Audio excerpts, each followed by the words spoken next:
प्रिय विद्यार्थियों, आज हम बीए प्रथम वर्ष हिंदी साहित्य के प्रथम प्रश्न पत्र में संकलित ढोला मारूरा दुहा राजस्थानी प्रेम काव्य के बारे में बात करेंगे। ढोला मारूरा दुहा राजस्थान का एक जातीय लोक काव्य है जिसकी रचना को लेकर विद्वानों में मतैक्य नहीं है। यह एक ऐसी रचना है जो समय समय पर अनेक रचनाकारों के द्वारा परिवर्तित होती रही है। किसी एक रचनाकार को इसका श्रेय देना कि ये उसकी रचना है, वो दूसरे के साथ अन्याय होगा। ये जो रचना है, ये हमारे राजस्थान का एक ऐसा काव्य है जो कि पीढ़ी दर पीढ़ी एक लोक गाथा के रूप में, एक लोक काव्य के रूप में पीढ़ी दर पीढ़ी हस्तांतरित होता रहा है।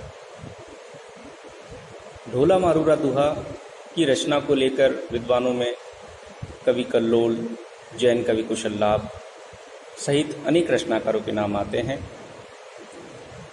ज़्यादातर जो विद्वान हैं वो उनका ये मानना है कि ये 13वीं शती की रचना है जो कि कल्लोल कवि के द्वारा रचित की गई और जैन कवि कुशललाभ ने 17वीं शताब्दी में इस रचना को संपादित किया।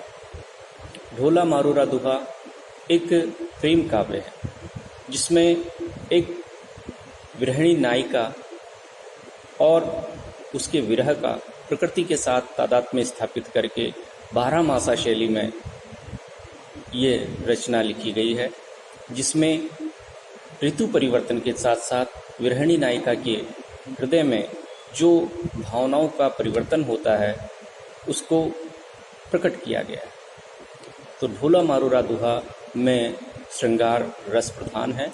इस श्रृंगार रस की रचना है जिसमें संयोग और वियोग दोनों ही पक्षों का चित्रण हुआ है, तथापि इसका जो विरह वर्णन है वो अत्यंत ही मार्मिक है। जहाँ नायिका मारवणी अपने विरह को व्यक्त करने के लिए जब प्रकृति के विभिन्न उपादानों का सहारा लेती है और उनके माध्यम से अपनी विरह व्यथा को व्यक्त करती है, तो सामान्य जो सहृदय पाठक है वो द्रवीभूत हो जाता है और यह रचना अपने उत्कर्ष को प्राप्त होती है। धन्यवाद।